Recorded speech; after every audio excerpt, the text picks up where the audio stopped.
ଆଉ ସକାଳୁ ସକାଳୁ ଉଠିକି ମୋ ପୁଅ ପାଇଁ ଖାଇବା ସବୁ ରେଡ଼ି କରିଦେଇଥିଲି। ତା ସ୍କୁଲ ଲଞ୍ଚ ପାଇଁ ନେଇଥିଲି ଆପଲ୍ ଦେଇଥିଲି, ସ୍ଲେଟ୍ କମଳା ଦେଇଥିଲି, କିସମିସ୍ ଦେଇଛି, ଅଙ୍ଗୁର ଦେଇଛି, ଚେରି ଦେଇଛି, ଆଉ ମିଠା ଦେଇଛି। ଡେଲି ଡେଲି କିଛି ଗୋଟେ ଡିଫରେନ୍ସ ଦେଲେ ପିଲାମାନଙ୍କୁ ଖାଇବାକୁ ଭଲ ଲାଗିବ। ଆଉ ଡେଲି ଗୋଟେ ଜିନିଷ ସିମେଇ ବି ଦେଇଛି। ଡେଲି ଗୋଟେ ଜିନିଷ ଦେଲେ ତ ଭଲ ଲାଗିବନି। ଆଉ ତାପରେ ମୁଁ କରିଥିଲି ତା ପାଇଁ ଭାତ ଖାଇକି ଯିବା ପାଇଁ ଉଷୁନା ଭାତ, ମୁଗ ଡାଲି, ଆଳୁ ଚୋଖା। ଡାଲି ପିଲା ପାଇଁ ବହୁତ ପ୍ରୋଟିନ୍। ଆଉ ତାପରେ ସକାଳୁ ସକାଳୁ ମସଲାଦାର ଜିନିଷ ଖାଇବା ଆଦୌ ଭଲ ନୁହେଁ। ତେଣୁ ଯେତେ ନର୍ମାଲ ଜିନିଷ ହାଲକା ଯେତେ ଦେବେ ଖାଇବା ପାଇଁ ସେତେ ଭଲ। ଆଉ ସବୁ ଖାଇବାରେ ଅଏଲ୍ କମ୍ ଦେବେ। ଗରମ ଦିନ ନା, ଅଏଲ୍ ତେଲ ମସଲା ଖାଇଲେ ତାଙ୍କ ପେଟ ଖରାପ ହେଇଯିବ।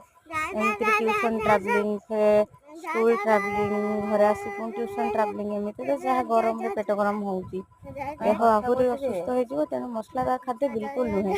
ଡେଲି ଟିଫିନ୍ ପାଇଁ ଡିଫରେନ୍ସ ଖାଇବା।